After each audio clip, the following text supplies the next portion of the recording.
Yang lalu mereka nggak tahu namanya Abu Jabi itu apa. Sekarang sudah paham, sudah tahu persis peran kita.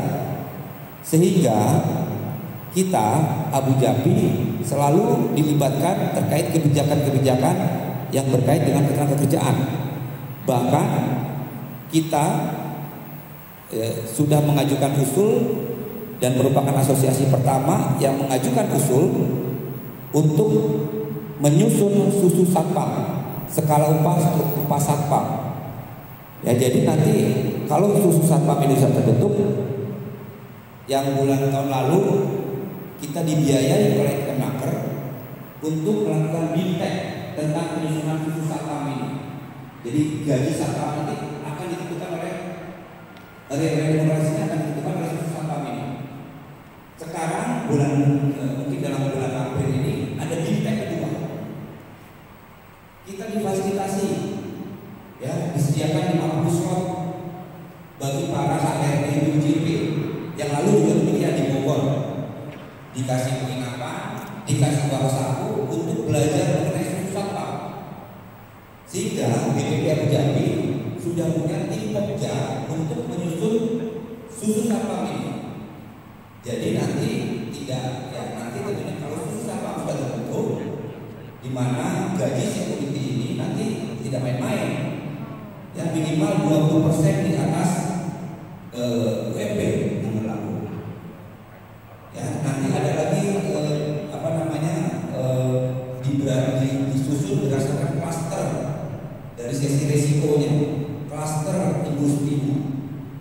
Nah, nanti kalau susu satpam sudah terbentuk oleh Pokja, kita akan mengendorse kepada Kemenaker sama Polri supaya diterbitkan SKB bersama, SKB Menteri dan Polri, sehingga nanti dengan adanya aturan atau norma ketenagakerjaan yang dikeluarkan oleh Kemenaker, dari Kemenaker bisa memberikan sanksi kepada BUJP ataupun pemberi kerja yang tidak memberikan sesuai dengan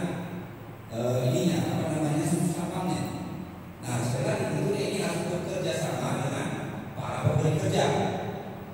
Nah, oleh karenanya keanggotaan di bidang lain ini menjadi penting. Saya menyarankan Abu Jabi PD Jateng untuk ikut bersinergi menjadi anggota asosiasi yang terbesar, misalnya Kadin atau Apindo. Abu Jabi Jateng harus menjadi anggota luar biasa dari Kadin. Banyak sekali manfaatnya. Ya, udah masuk belum? Belum masuk. Saya minta masuklah dalam struktur di Kadin. Karena di BPP Abu Jabi sekarang ini sudah menjadi, ya, sejak kepengurusan Pak Agus Dermawan, kita memang anggota luar biasanya Kadin. Dari Kadin itu punya sekarang namanya ada bidang khusus sendiri tentang asosiasi. Jadi namanya Wakil Ketua Umum ALB, anggota luar biasa, yang membawahi sekitar 260 asosiasi. Khusus yang bidang ketenagakerjaan atau alidaya ada sekitar 15 asosiasi alidaya. Di situ ada Abu Jabi, ada Apindo, ada Abadi, ada Asmami, ada Abjadi. Nah, dengan eksistensi kita, ya, karena kita punya anggota banyak, 26 BPD, ya, Abu Jabi itu diketahui oleh mereka eksistensinya, sehingga banyak sekali info fasilitas yang kita bisa pakai berkait dengan kepentingan organisasi. Dan Abu Jabi menjadi leader untuk anggota luar biasa di bidang ketenagakerjaan. Dari 15 asosiasi di bidang alidaya, kita termasuk leader dan punya suara. Hanya 3 suara yang diambil memiliki suara, artinya kita punya hak suara dalam Munas. Ya, banyak fasilitas kita dapatkan. Nah, ini saya berharap di Jateng merapatlah ke Kadin. Ya, kalau nggak salah, Apindo, ya. Demikian juga dengan Apindo. Pusat, kami wakil dari Abu Dhabi masuk di kepengurusan Kadin Indonesia Pusat.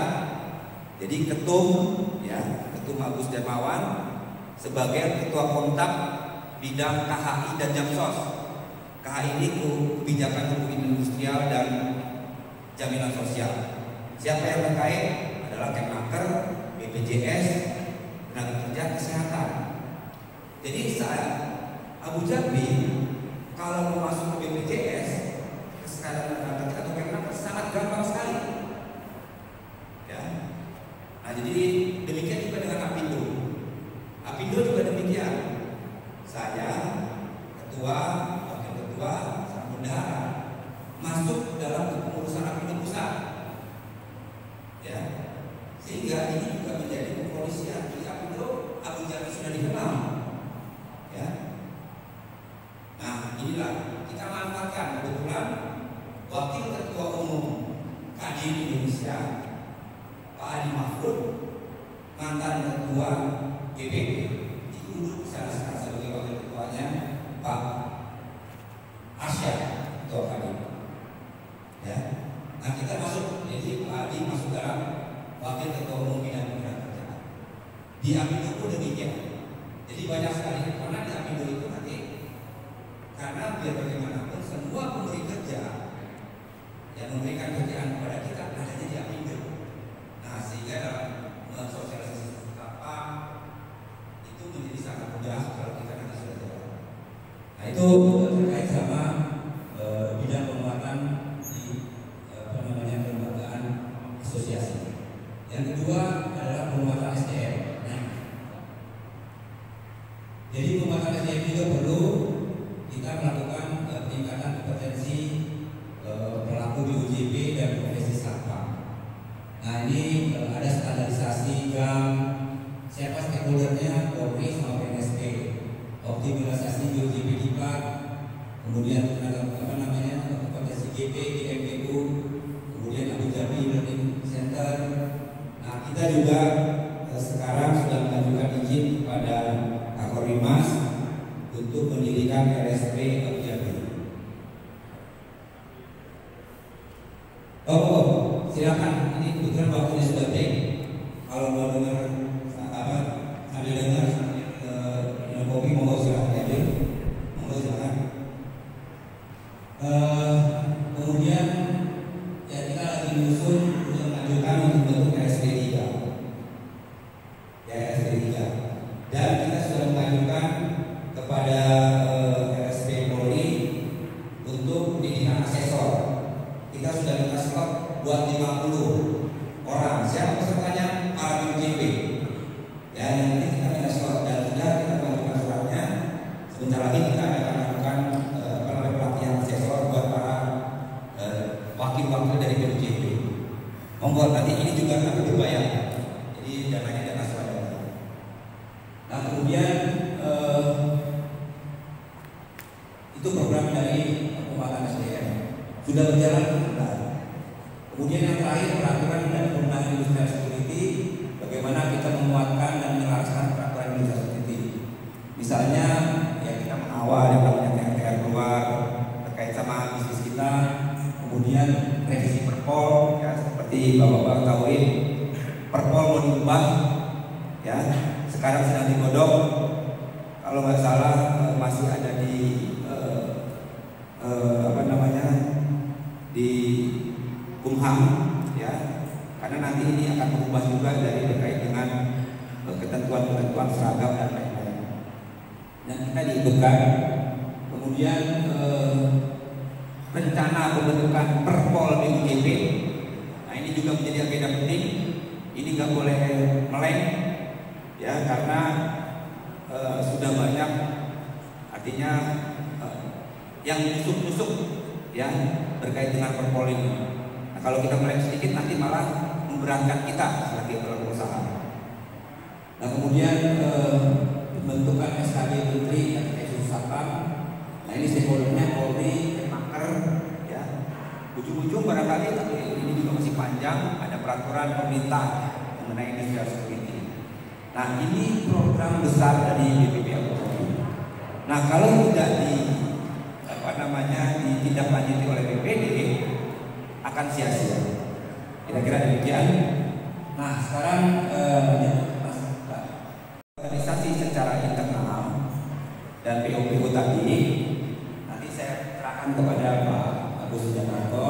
Akhirnya kita ada tata kelola buat organisasi BPD, ya, supaya BPD ini transparan, ya, punya aturan. Nah, ada beberapa fungsi. Nanti silakan fungsi sekretariatan, ya. Kalau bisa mah kantor sekretariat ada, dan itu independen lah, ya. Dari iuran yang ada dialokasikanlah buat nyewa kantor, sehingga yang namanya Abu Jabi rumah BUJP orang tidak segan-segan datang ke sana, ya. Itu satu. Kemudian ada fungsi sekretariat yang dipimpin oleh sekretariat eksekutif, ya. Kita hire yang namanya sekretariat, dan itu ada di dalam ADART. Kemudian sesuai dengan tugasnya, sekretariatan itu ada fungsinya. Jadi ini harus dioptimalkan dan dijalankan oleh teman-teman BPD. Lanjut. Nah, ini tugas sekretaris eksekutif, ya. Jadi banyak dia. Jadi tugas nanti ketum sama pengurus lainnya secara harian itu adanya di SE. Lanjut. Kemudian ada standarisasi surat Abu Jabi, ya. Di PO administrasi itu ada. Jadi jangan aneh-aneh kalau buat suratnya. Dan selalu ada tembusan ke BPP kalau memang itu dirasa untuk eksternal. Lanjut. Kemudian pencatatan keuangan, ya. Dalam ADART ada yang namanya laporan keuangan tahunan, ada laporan keuangan yang sifatnya nanti pertanggungjawaban. Dan ini pun harus diaudit oleh auditor publik nanti. Jadi harus jelas. Anggaran juga demikian, ya, seperti yang Bapak-bapak kan mengelola di UJB sudah paham persis. Jadi ada aturannya lah. Rutin, negara persen dan seterusnya. Kemudian nanti keanggotaan. Nah, ini keanggotaan, ya. Kita sudah punya Abu Jabi online system, ya, dan itu sudah otomatis.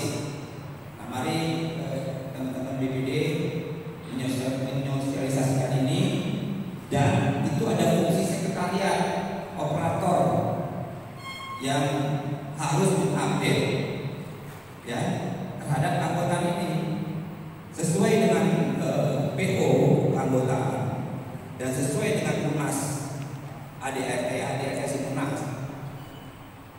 Peran dari BPD terhadap keanggotaan ini menjadi sangat besar, dominan, ya, karena secara proses BUJP yang ingin mendaftar baru maupun perluasan atau perpanjangan mengupload di website, daftar, mengupload data-datanya, lampirkan. Kalau sudah sesuai, diperiksa sama bayar, kemudian diperiksa sama BPD, dilempar ke BPP, BPP oke, turun, yang BPP tanda tangan digital, saya sama ketum, yang BPD tanda tangan basah. Nah, inilah fungsi kontrol di sini. Jadi BPD membuka otoritas penuh terkait sama penerbitan ini. Gunanya apa? Supaya pengurus BPD bisa lebih kenal dengan BPD. Tidak aja sekedar narik iuran. Nah, itu salah satu contoh. Ini ada kejadian di Jatim baru-baru ini, ya. Ternyata KTA Abu Jabi dipalsukan. Tapi kita sudah bisa monitor, ya. Jadi ada salah satu BUJP Jakarta melakukan perluasan ke Jatim, ya. Ternyata sudah setahun bisa keluar rekomnya, bisa keluar sionya. Nah, begitu mau perpanjangan datang ke BPD, dicek sama BPD, kok tidak terregistrasi. Lalu kami cek di BPP, di scan barcode-nya, dicek nomornya, ternyata palsu. Jadi dia bawa melalui ditulis ulang, diketik ulang itu namanya nomornya, dan itu atas nama BUJP lain. Nah ini ditemui. Jadi artinya kartu KTA Jambi itu tidak sah dan palsu. Sekarang lagi diproses sama Ketua BPD Jateng ke kepolisian. Nah jadi dengan mudahnya kita bisa melihat oh ini palsu, gitu kan. Nah itulah dari sisi anggota. Nanti saya serahkan kepada Kemawi ya supaya bisa nanti menjadi panduan dalam menjalankan organisasinya sehingga organisasinya transparan. Lanjut. Nah kalau ini rincian registrasi OJK online sudah ada sebenarnya. Ya jadi saya tidak mengulang lebih panjang ceritanya. Tapi intinya dalam berorganisasi ini kita sudah punya panduan, dan saya menyampaikan ini dalam rangka ini supaya bisa jadikan panduan supaya organisasi BPD Jateng bisa menjadi lebih baik, transparan. Kira-kira itu. Demikian yang saya sampaikan. Sekali lagi terima kasih atas perhatiannya. Kalau ada yang nanya nanti saya siap untuk diajak diskusi ya demi kebaikan kita semua. Sekali lagi saya ucapkan terima kasih dan selamat siang.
Siap untuk membuka rekening 1 pintu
Gitu.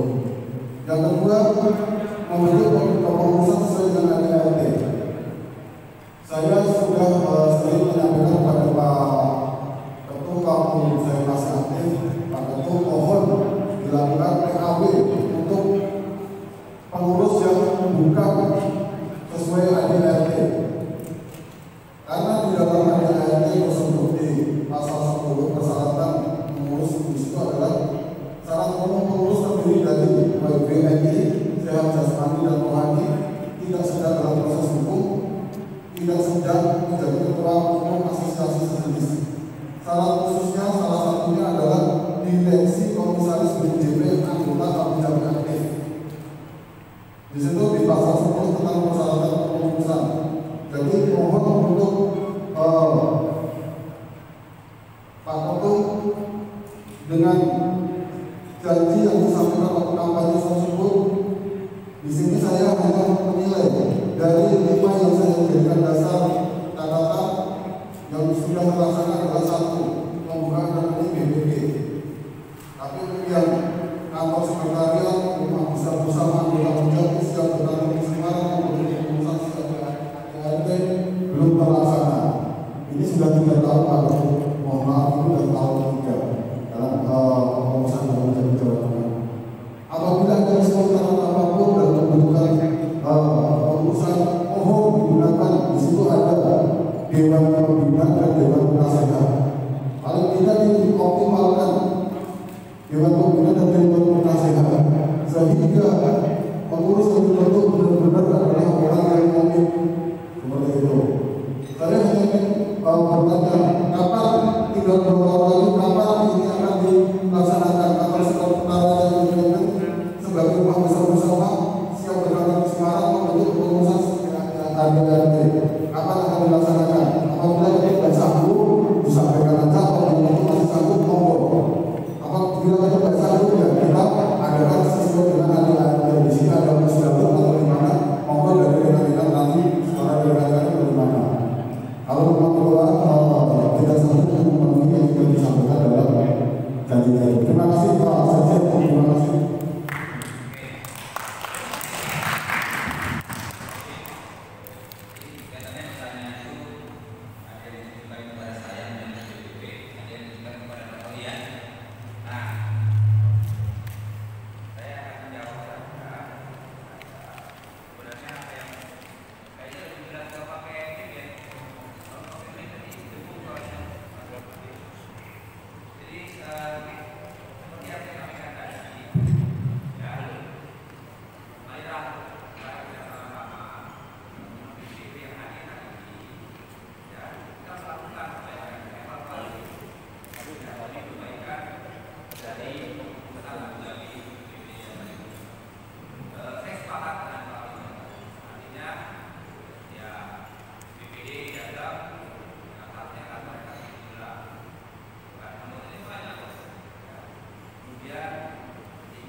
Berkait dengan surat SK, ya, berkait dengan SK, seperti yang saya sampaikan tadi, ya, saya dari BPP sampai detik ini masih memegang kepada SK kepengurusan yang lama yang diterbitkan di tanggal 1 Oktober 2019, ya, di mana memang saya mendapat laporan ada pengurus-pengurus yang melakukan pengunduran diri. Nah, kemudian karena atas masukan-masukannya ya, saya minta melakukan PAW, ya. Kami meminta dari DPP meminta kepada DPP Jateng supaya melakukan PAW sesuaikan dengan ADART. Namun ternyata beberapa ajuan-ajuannya kami di DPP menilai belum sesuai dengan ADART, ya, sehingga sampai saat ini belum saya tanda tangan, ya, belum saya tanda tangan SK-nya. Oleh karenanya saya berharap melalui rakerda nanti entah di komisi apa tentang organisasi itu bisa dibahas, disepakati. Bagi teman-teman yang dilibatkan nanti jangan nyerah, maulah demi Abu Dhabi, ya. Nah kita sepakati sehingga dari rapat terbuka ini ada yang sepakat mau duduk di kepengurusan menghasilkan nanti pengurusannya legitimate, ya, dan sesuai ADART yang mudah-mudahan nanti di sidang pleno atau saya komisi berapa komisi tentang organisasi bisa menetapkan hal ini dan merupakan hasil pleno rakerda sehingga bisa langsung disusun, oh kepengurusan seperti ini, itu akan lebih baik, ya. Jadi tidak nunggu-nunggu lagi dan sesuai dengan persyaratan atau kriteria di ADART. Ya, di ADART disebutkan bahwa BUJP harus memiliki BUJP terdaftar di akte, ya, mempunyai KTA Abu Dhabi. Nah, khusus untuk yang ya ini juga kalau di Jateng kan banyak ya BUJP-nya. Sehingga kalau diambil cuma 15 atau 20 dapatlah pemilik BUJP-nya. Sehingga kalau di daerah lain yang BUJP-nya cuma 10, ya, saya memberikan kelonggaran kebijakan. Artinya dari adalah pemilik BUJP. Ditambah kalau masih memungkinkan ketua bidang 1, apa itu OKP, organisasi dan keanggotaan. Nah yang lain-lainnya oke, masuk perluasan, merangkul, atau di level wakil teman-teman perluasan itu gabung, sehingga teman-teman perluasan juga mempunyai peran serta. Nah kemudian yang kedua, khusus untuk di KSB, ya, di dalam ADART juga disebutkan bahwa tidak boleh mengikuti menjadi pengurus atau ketua di salah satu asosiasi sejenis, ya, itu tertuang dalam ADART. Nah, jadi tolong diikuti persyaratan itu, ya, diperbaiki, nanti disampaikan ke DPP, ya kita akan lakukan penanganan. Nah, itu barangkali tanggapan dari saya. Yang lain-lainnya, saya berharap nanti dibahas di pleno komisi, ya, supaya itu bisa menghidupkan suasana, ya, demi perbaikan Abu Dhabi. Kira-kira itu mungkin yang sisi dari Mas Awinya mau dijawab. Oke, nanti aja dicatat tuh, nanti aja ya dalam organisasi, karena saya di sini BPP berperan nanti memberikan sambutan. Nanti untuk sidang komisi dan lain-lainnya adalah ranahnya BPP. Kira-kira ya, oke, itu aja. Bapak-bapak BKM juga masih ada masih menunggu. Ada yang lain? Satu lagi Pak ya? Itu apa sini nih? Ya, oke Pak. Ya. Terima kasih atas penyampaian. Bismillahirrahmanirrahim. Assalamualaikum warahmatullahi wabarakatuh. Memperkenalkan diri, nama saya Utriato dari PT Muhammad Pematasaran. Pada kesempatan ini tadi telah disampaikan oleh Pak Adil, ya, kaitannya dengan organisasi Abu Dhabi Jawa Tengah. Memang kalau kita melihat bahwa organisasi Abu Dhabi BPD Jawa Tengah ini adalah organisasi yang besar dan organisasinya para pengusaha. Maka daripada ini kita yang mungkin di antara Abu Dhabi, pengurus Abu Dhabi ini, kita yang paling tua, BUJP yang paling tua adalah saya. Ya, Saya usianya paling tua saya. Maka dalam kesempatan ini saya ingin menyampaikan beberapa hal. Yang pertama, karena ini organisasi besar dan organisasinya para pengusaha, kami mohonkan betul-betul kepengurusan ini agar diperhatikan betul-betul Pak. Sesuai dengan anggaran dasar pada teman-teman. Kelihatannya kita melihat mulai dari awal sampai sekarang isinya usret terus. Saya sebagai orang tua bingung merasakan.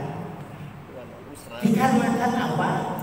Dari awal cara penyusunannya sudah acak-acakan, tidak sesuai anggaran dasar, anggaran rumah tangga. Salah satu contoh, mesti gelem diangkat ya. Suami istri dadak ke pengurus KB, suami istri dadak ke pengurus semua. Ini kan ya kurang pas ya menurut saya. Karena ini organisasi besar dan membawa nasibnya orang banyak. Sekarang ribuan anggota Abu Dhabi Jawa Tengah ini. Sekarang rata-rata BUJP ini umpamanya 500 saja punya anggota. Ada berapa yang ada? Berarti ribuan yang menampilkan nasib dari organisasi ini ribuan orang. Apalagi sekarang ada program itu nanti ada perumahan segala. Kalau tidak dibenahi organisasinya, sangat sayang sekali. Organisasi yang besar ya. Maka daripada ini saya sangat mengharapkan sekali, khususnya Bapak Ketua Umum ya, tolong dibenahi Pak. Bagus. Sudah bagus ya kemarin programnya, tapi personilnya ini yang asal mau. Saya pikir organisasi besar dan miliknya para pengusaha melebihi milik ketua RT, pengurusan RT, asal yang mau saja.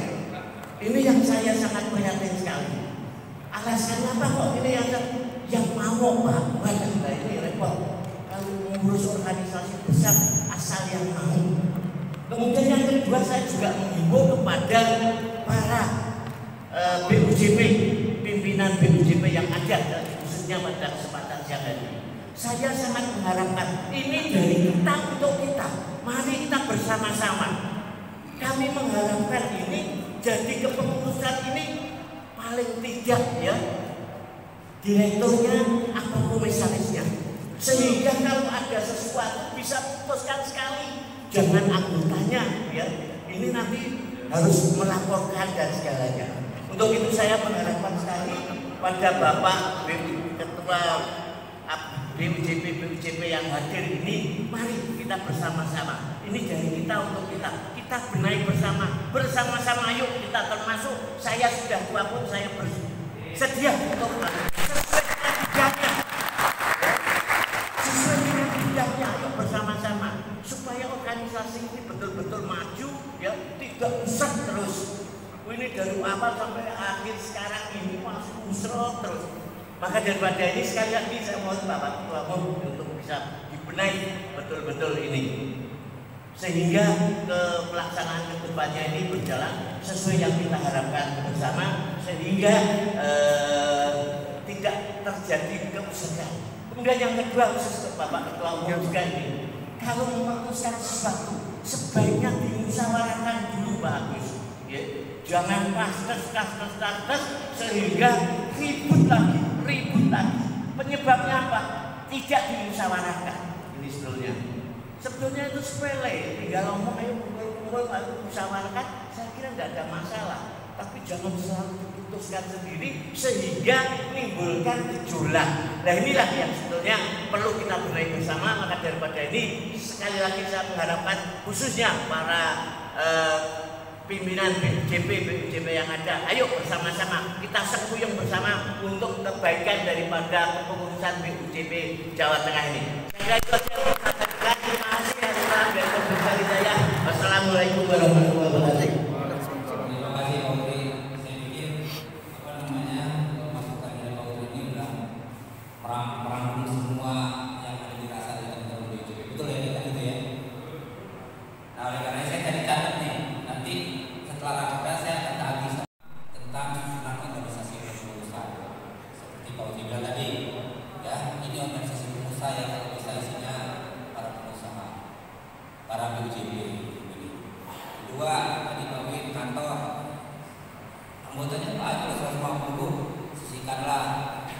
kontrak lah kantor. Kita pun di BPP Pak, kontrak kita Pak, belum punya gedung sendiri. Seperti BPD Jaya. BPD Jaya itu pemasukannya banyak Pak. Mereka punya 800 BUJT. Sebulan wah bisa dapat 100 juta bisa ya Pak. Sehingga sekarang udah punya ruko sendiri dia Pak. Gitu kan. Kita juga punya cita-cita seperti itu. Nah, sama juga artinya ya tadi ada juga saya nggak nyebutkan BPD-nya, tapi ada juga BPD yang pengurusnya karena dulu dia sebagai pimpinan dan kebetulan ini ke bawahnya juga bekas anak buahnya semua. Nah ini juga nggak sehat, gitu kan ya. Nah itu jadi kantor. Kemudian tadi salah satu keputusan atau musyawarah lah, jangan single fighter ya sendiri-sendiri. Nah mungkin nanti dalam rapat pleno di komisi raker ini monggo dibahas, ditetapkan jadi keputusan pleno sehingga nanti untuk ditindaklanjuti dalam kepengurusan yang selanjutnya yang sudah terbentuk. Kira-kira itu. Barangkali itu dulu yang bisa saya jawab. Ya, selebihnya nanti silakan pada saat komisi karena dari BPN masih ada slot untuk memberikan presentasi mengenai produk dari BPN. Untuk itu saya ucapkan terima kasih. Kayaknya masih terkait sama saya atau dengan Oke, karena kebijakan nasional jadi saya harus jawab. Gimana Pak? Assalamualaikum warahmatullahi wabarakatuh. Pak Surya, mohon izin nggak ketemu lagi di sini selain kita udah saya kemarin. Mohon izin Pak Sekjen. Terus saya sampaikan kemarin kalau nggak salah ada PU tentang penundaan iuran tentang keanggotaan. Ya, mohon izin Pak Sekjen, mohon dipertimbangkan juga. Kebetulan saya dari Batam juga tetap besar di Batam di sini perusahaan. Kami mohon kepada usaha mau diperhatikan juga tentang uang administrasi. Yes. Pemerintah sekarang ini sudah menurunkan beban lah kok. Setuju kita tetap beban. Setuju Pak. Kalau tidak saya sih personal atau saya semuanya cuma 15 orang. Aturan, padahal posisinya banyak juga yang aturan yang mohon maaf teman-teman di UJB yang perlu juga dikonsolidasikan dengan Polri juga untuk urus jadi daerah juga untuk dari pusat tidak masuk jadi daerah. Nah ini mohon menjadi perhatian Pak Sekjen. Yang perlu saya sampaikan sama Pak Sekjen, PU yang kemarin itu untuk mencabut atau menunda. PU yang kemarin mencabut atau menunda. Nah, berarti masih bisa hidupin lagi bahaya ini. Jadi gini Pak, seperti saya bilang tadi, kita kan harus ikutin aturan organisasi. PU itu ditetapkan di dalam Rapimnas, disetujui oleh semua ketua BPD. Nah, sehingga kita tak bisa sepihak BPP untuk memutuskan. Itu diputuskan nanti dalam Rapimnas. Lagi nanti bulan Juli. Ya. Jadi makanya saya tunda dulu Pak. Bukan kalau membatalkan saya nanti di Bapak tidak kewenangan diskresi. Kalau undang-undang kan tidak kewenangan diskresi. Nah, artinya secara organisasi nanti kita bisa disalahkan. Ya. Makanya kami tunda. Gitu Pak. Oke, saya catat tapi saya Pak aman Pak. Karena saya juga punya BUJP. Jadi bisa kan gitu Pak. Terus kemudian begini Bapak izin tentang apa itu kewenangan sertifikat saya. Saya ini keluar sertifikat saya sudah keluar. Tapi saya cek kemarin di webnya Ujung Kota ada. Apanya Pak? Sertifikat keanggotaan.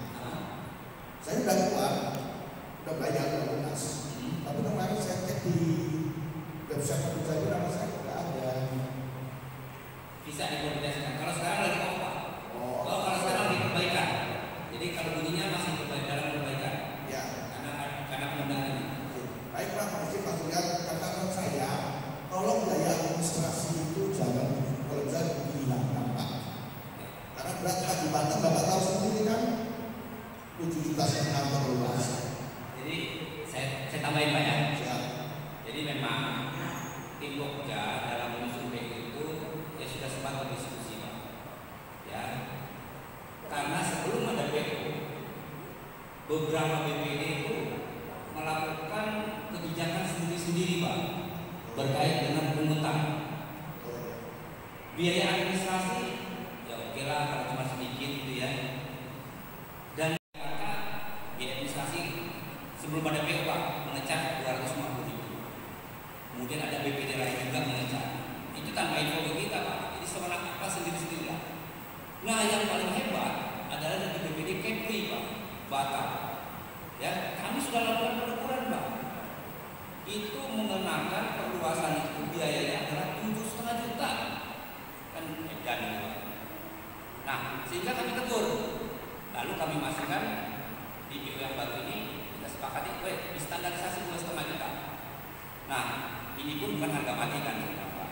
Nanti kita bisa bicarakan lagi. Cuman ya inilah kadang-kadang teman-teman BPD belum bisa merasakan aura gitu. Begitu saya share penundaan ini, saya dapat informasi di Kepri udah teriak gembira Pak. Ya betul. Artinya, wah bisa ditukar lagi 7,5 juta. Wah kan, gitu Pak. Itu gunanya PO makanya. Ya terima kasih masukannya dan ini menjadi perhatian buat kita semua. Ya makanya kita lakukan penundaan. Ya terkait sama aturan dan administrasi yang kita kembalikannya itu, gitu kan ya. Nah bagi BPD Kepri ini kita sudah melakukan peneguran. Pak Dwi Fung ini sudah kita tegur. Jangan semena-mena menentukan biaya administrasi itu semua. Alasannya untuk apa? Karena untuk apa namanya melindungi BPD lokal yang tak itu juga jangan itu. Kita saya kita pernah tegur. Baik Pak, terima kasih. Oke. Maksudnya saya menguji apa yang Bapak sampaikan perlu dibuatkan suatu penekanan Pak. Karena kalau Pak tetap seperti kita sudah tadi katakan, tetap balik lagi. Saya merasa wah itu kan ditunda, berarti kurangnya balik ke apa itu pengurus daerah. Nah, ini mohon menjadi perhatian. Terima kasih Pak. Oke, terima kasih Mas. Oke, Bapak cukup sekian diskusi kita. Kalau masih belum ini nanti silakan diajuin ke saya, ya, ke sekjenan nanti kita bisa bahas. Untuk itu kami ucapkan terima kasih atas kesempatannya dan saya kembalikan kepada MC untuk acara selanjutnya.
program organisasi BPJP dan juga kepada anggotanya.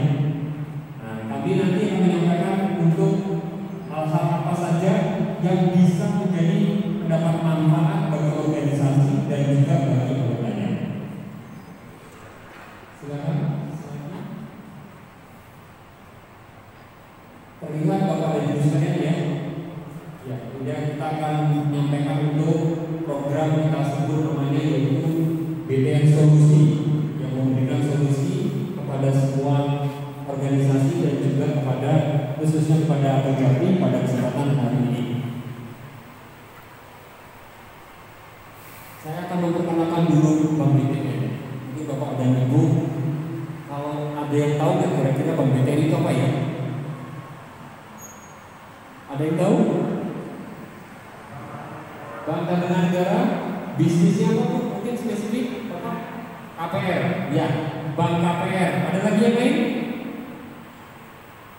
Ya, Bank KPR, betul sekali Ibu dan Bapak. Jadi Bank BTN ini Bank Tabungan Negara merupakan bank milik negara ya Bapak dan Ibu ya. Kita bagian daripada BUMN. Ada 4 bank yang dimiliki oleh pemerintah ya. Kita masuk kepada Bank BTN, Bank Mandiri, Bank BRI dan juga Bank BNI. Semua ini milik negara. Dan khususnya Bank BTN ini memang adalah bank yang dikhususkan untuk berbisnis KPR. Tapi Bapak dan Ibu sekalian, sebenarnya bisnis Bank BTN tidak hanya KPR. Kami seperti halnya dengan bank-bank yang lain, kita adalah listing company, perusahaan publik yang bisa sahamnya Bapak dan Ibu beli melalui mekanisme pasar, ya, pasar market ya. Nah, tentunya ini karena kita TBK, ini bisa Bapak dan Ibu miliki. Jadi saya perkenalkan bahwa Bank BTN ini punya cita-cita ya menjadi bank best mortgage in Southeast Asia pada 2025. Itu misi kami, ya. Kemudian bahwa tidak begitu kelihatan. Baik, saya akan coba ke sini. Tapi Bapak dan Ibu kelihatan nggak nih ya? Kalau di depan agak sulit ya. Dan kelihatan ya. Nanti slide-nya bisa kami berikan kepada Ibu sekalian. Jadi BTN punya jaringan bisnis yang luas. Kita memiliki akses sampai dengan ke wilayah-wilayah kabupaten yang ada. Dan saya yakin kalau wilayah Jateng kita hampir semua memiliki kantor KCP pendukung yang ada di wilayah Jateng. Kemudian aset kita adalah yang kelima terbesar di Indonesia. Ya, jadi kita mohon maaf nih, bukan bank yang baru lahir, bukan bank yang levelnya di bawahnya. Kita adalah bank nomor 5 di Indonesia. Jadi asetnya adalah 387. Kemudian kita memiliki pangsa pasar terbesar khusus untuk KPR. Share kita hampir 39% dari yang non subsidi. Kemudian untuk yang KPR subsidi hampir 89%. Artinya semua produk KPR yang dimiliki oleh Bank BTN itu hampir semua dikuasai marketnya, khusus yang subsidi. Nah, pada kesempatan hari ini khususnya kepada anggota BPJP, ini memang yang paling pas adalah untuk KPR, fasilitas KPR subsidi. Selanjutnya, ini transformasi digital yang kami lakukan. Kita juga tidak mau ketinggalan untuk transformasi digital. Segala akses transaksi ini kita juga sudah selalu meningkatkan kerjasama dengan mitra-mitra. Tidak hanya kepada stakeholder yang lain, tetapi juga kita dengan marketplace yang ada. Ini contoh-contohnya kita sudah banyak bekerjasama dengan mitra-mitra yang ada. Next, selanjutnya. Nah, ini kita mulai untuk yang KPR subsidi Bapak dan Ibu sekalian. Sebagaimana tadi dijelaskan kepada Pak Sekjen dan Pak Ketum juga bahwa memberikan kemudahan akses terhadap semua anggota Satpam untuk bisa memiliki rumah. Ya. Bagaimana KPR subsidi ini? Alternatif yang pertama kami berikan ada yaitu untuk KPR subsidi FLBP. Ya. Jadi ini adalah program yang dimiliki oleh pemerintah, Kemenpora, dan Bank BTN adalah salah satu bank penyelenggara yang memiliki market share yang paling besar, sehingga fasilitas ini memang benar-benar amat sangat murah. Dari tingkat suku bunganya itu diberikan 5%. Sampai dengan jangka waktu yang panjang itu bisa sampai dengan 20 tahun, dan juga ini diberikan juga subsidi untuk uang muka. Ya, nanti kita akan berikan juga ilustrasinya seperti apa. Next, selanjutnya ini salah satu persyaratannya. Jadi persyaratan diminta oleh Kemenpora, yaitu usia harus di atas 21 tahun ya untuk anggota ya. Kalau anggota rata-rata sudah lebih daripada 21 tahun ya Bapak Ibu sekalian.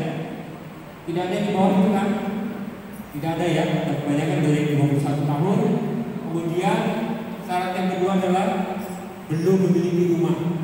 Jadi dengan surat pernyataan tentunya dari pemerintah. Yang lain kemudian memiliki NIK, NPWP, dan juga syarat-syarat ketentuan yang lain. Next. Ya, KPR itu KPR subsidi yang saya jelaskan tadi untuk FLBP, kemudian pembukanya yang paling murah ini ada 1% Bapak dan Ibu sekalian.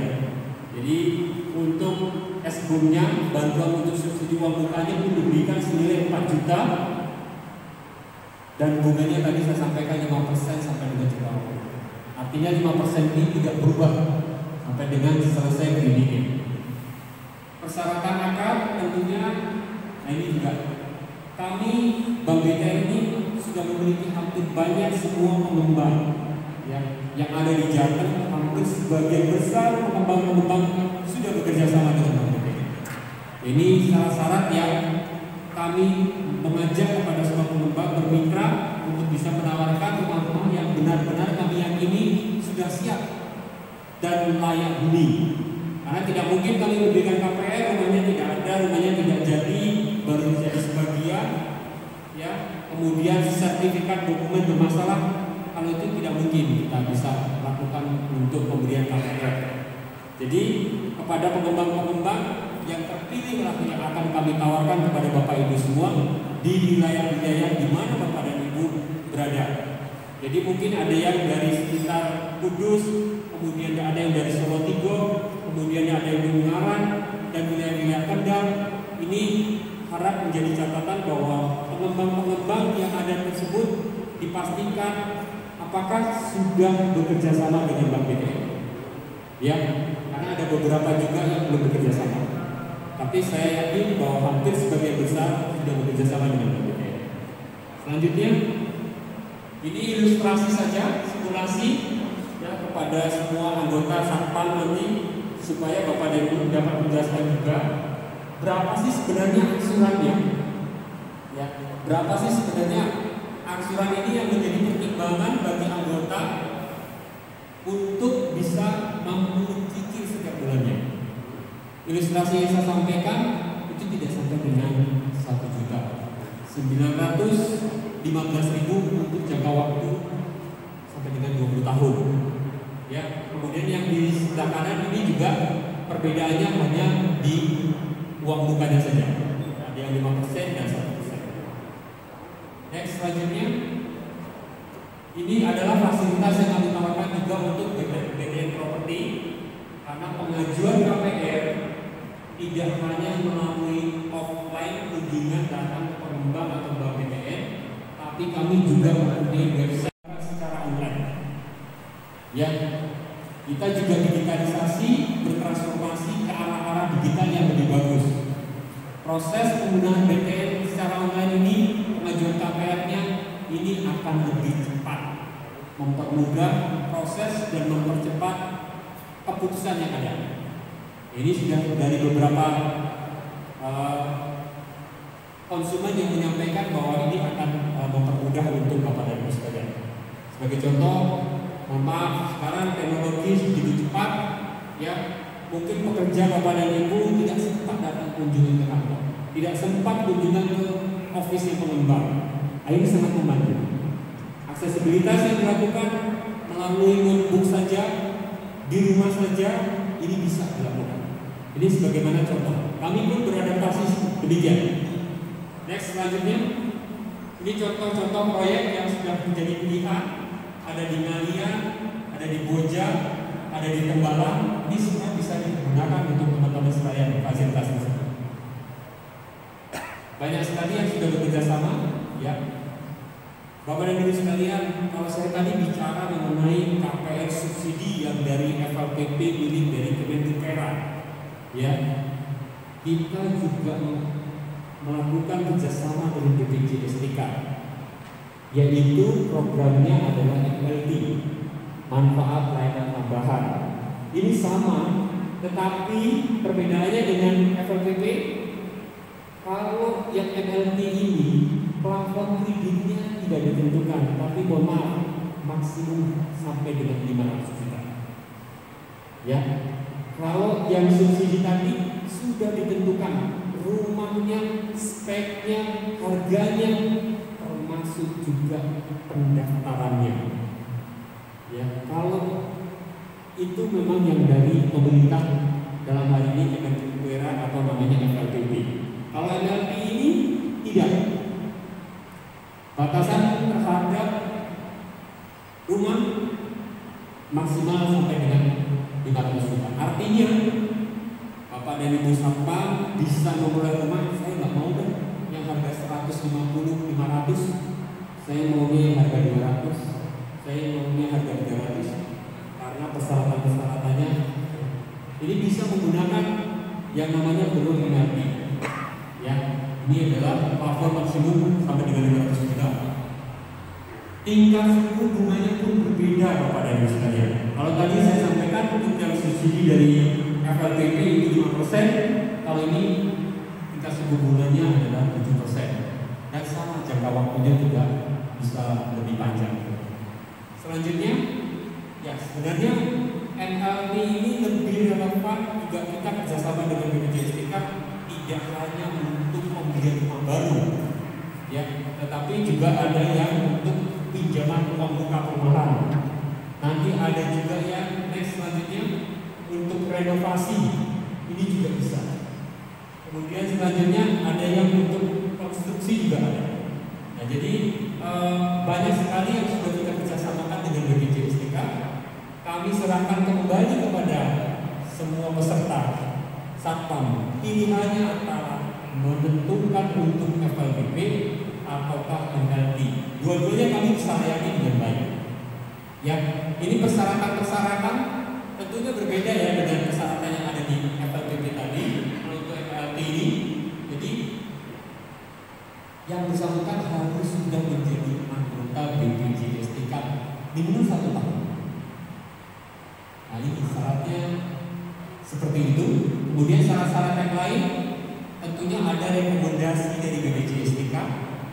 Kemudian belum memiliki rumah KPR dengan fasilitas bantuan uang muka. Kemudian memiliki sertifikat EB tentunya bagi pengembang juga kita siapkan rumahnya. Dan persyaratan-persyaratan seperti usia dan lain sebagainya ini hampir sama. Ya, Bapak dan Ibu sekalian. Selanjutnya ini kita buat sebenarnya ada ilustrasinya nih, ya, terlihat ini Bapak. Kalau untuk simulasinya 7%, ini angsurannya untuk plafon 150 juta selama jangka waktu 10 tahun. Berapa Mbak? 1.700.000, kemudian di 15 tahun di 1,3 sekian, 20 tahunnya di 1,380, di 25 tahunnya 1.772.000. Jadi semakin tahunnya banyak semakin kecil. Semakin kecil angsurannya. Ya, nanti ini kami berikan untuk slide-nya, sebenarnya ada sih Pak, cuma ini tidak terbaca di dalam fokusnya. Selanjutnya ini tata cara pengajuan. Next, selanjutnya ini bersama. Next, selanjutnya ya, ini yang tadi BN properti ya, untuk pengajuan secara online pun bisa dilakukan. Ya, Bapak dan Ibu sekalian, tadi kita sudah bicara manfaat kerjasama Bank BPR. Ya, bicara peserta itu adalah tenaga satpam yang ada di Bapak Ibu sekalian. Itu mulai dari FLPP sampai dengan MLT. Ada dua ya, semuanya subsidi. Semuanya subsidi 5% dan 7%. Kalau yang kedua ini kita bicara modal kerja. Ini diperuntukkan buat perusahaan Bapak dan Ibu. BUJP-nya. BUJP-nya ini untuk fasilitas. Jadi modal kerja sebagaimana tadi disampaikan oleh Pak Surya dan juga Pak Heru dan Pak Agus bahwa ada keperluan daripada BUJP di daerah-daerah untuk bahasanya adalah memberikan talangan terhadap pemberi kerja yang delay dalam hal pembayaran. Nah, fasilitas inilah yang kami tawarkan. Ya, fasilitas inilah yang kami tawarkan kepada Bapak dan Ibu untuk bisa dimanfaatkan. Bagaimana kelanjutannya? Fasilitas yang pertama yaitu untuk syarat-syaratnya adalah tentunya ringan, ya, kredit ringan dan mudah. Pemberian fasilitas kredit ini bisa sampai dengan 5 miliar dan suku bunganya kompetitif. Nah, untuk hal ini mungkin saya persilahkan dari Pak Bambang bisa menjelaskan lebih lanjut supaya Bapak dan Ibu bisa mendapat gambaran lengkap nih. Saya ada keperluan ABCD, bagaimana Pak bisa difasilitasi seperti apa? Nah, ini tentunya akan menjadi hal yang menarik. Saya persilahkan Pak Bambang. Terima kasih Pak Doni, Pak Surya, Pak Doni. Jadi kalau ini sebenarnya untuk memenuhi kebutuhan Bapak Ibu terkait yang kita tadi itu dana talangan. Jadi dana talangan, kalau misalnya Bapak Ibu ada jeda waktu ya, jeda waktu antara kebutuhan dana dengan mungkin pembayaran dari pihak. Nah, itu nanti kita bisa fasilitasi dengan kredit modal kerja. Nah, ada berapa macam skema yang Bapak bisa manfaatkan di modal kerja ini. Satu, itu modal kerja pinjaman temporer. Jadi Bapak Ibu sewaktu-waktu bisa tarik sesuai dengan kebutuhan Bapak Ibu.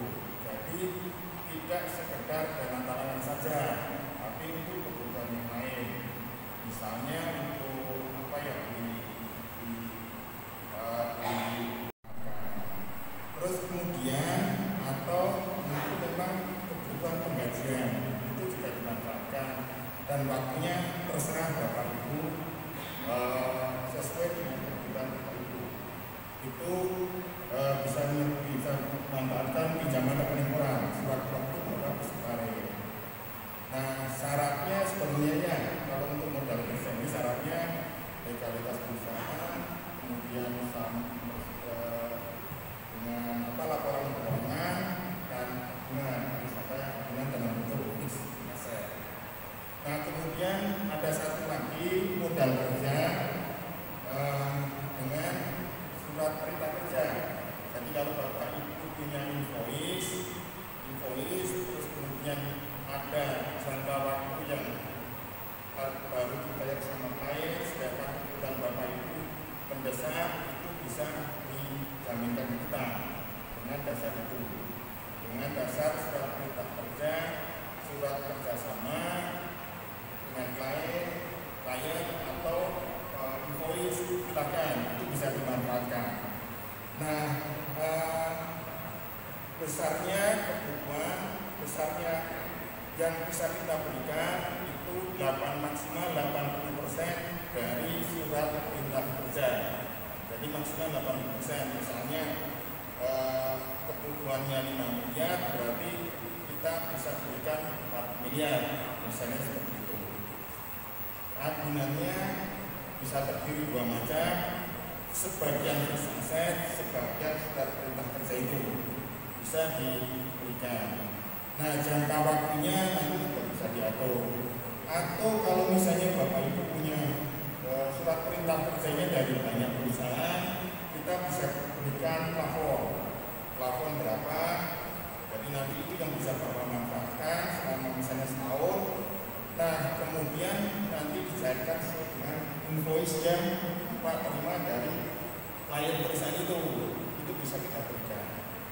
secara prinsip sebenarnya kita bisa fasilitasi sesuai dengan kebutuhan Bapak Ibu, sesuai dengan keadaan. Dan memang untuk anggota Abu Dhabi itu sudah ada di Jakarta, itu sudah kami berikan juga. Di sini tahu saya itu sudah kami berikan, jadi sudah ada teman-teman dari anggota Abu Dhabi yang sudah memanfaatkan itu. Dan ini kalau bisa ini yang kita sampaikan saran-sarannya, tapi secara garis besar sih seperti itu Bapak Ibu. Mungkin nanti kalau ada pertanyaan kita bisa berkenalan, atau kapan kita bisa ngobrol lebih santai, mungkin sesuai dengan kebutuhan Bapak Ibu yang mungkin antara satu perusahaan dengan perusahaan lain biasanya tidak sama, yang agak banyak berbeda dan karakteristik masing-masing. Mungkin itu yang bisa sampaikan Pak. Terima kasih banyak. Baik, terima kasih Pak Bambang. Jadi tadi disampaikan oleh Pak Bambang sebenarnya kebutuhan itu berbeda-beda dari setiap perusahaan Abu Dhabi yang ada. Ini kita bisa custom Pak. Custom itu disesuaikan dengan kebutuhan, baik rupiahnya, baik jangka waktunya, dan ini kami tentunya bisa mengatur untuk cash flow yang lebih bagus. Jadi itu gambaran besarnya untuk kredit modal kerja. Tapi saya tidak menutup kemungkinan Bapak, kalau memang Bapak dan Ibu ingin melakukan akses langsung dengan kantor cabang kami bisa dihubungi di kantor cabang yang ada di Semarang, yaitu di Jalan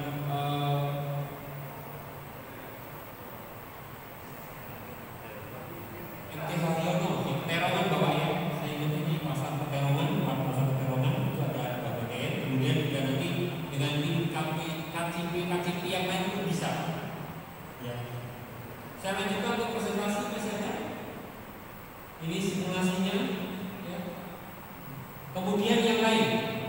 Kalau tadi bicara pemberian kepada anggota, kemudian pada organisasinya kita berikan dukungan untuk kredit modal kerja, kami memberikan fasilitas yang lain khusus untuk kemudahan Bapak dan Ibu transaksi, yaitu CMS Bapak dan Ibu sekalian. Silakan. Produk-produknya tentunya untuk giro dan deposito sama seperti produk-produk layaknya perbankan yang lain. Kami siap untuk bisa memfasilitasi. Dan yang saya mau jelaskan ini adalah CMS, Cash Management System. Ini diperuntukkan untuk perusahaan Bapak dan Ibu. Kemudahan-kemudahan apa saja yang ada yang kami berikan untuk fasilitas, yaitu untuk memonitor cash flow Bapak dan Ibu. Ya, kemudahan untuk mengatur cash flow Bapak dan Ibu bisa terupdate dengan saldo-saldo yang ada di dalam bukunya Bapak dan Ibu. Kemudian juga fasilitas yang lain adalah kemudahan bagi Bapak dan Ibu untuk dalam hal memberikan pembayaran gaji kepada anggota. Karena ini sistem jadi dibuat sesuai dengan kebutuhan dari Bapak dan Ibu, baik incoming maupun outgoing, transfer masuk maupun transfer keluar, ini tidak dapat digunakan melalui CMS ini.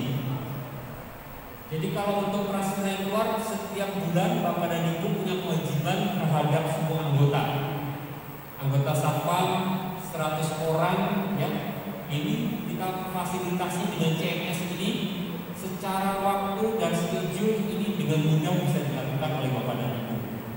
Tidak lagi menentukan kapan hari dan waktunya, ini Bapak dan Ibu yang menetapkan.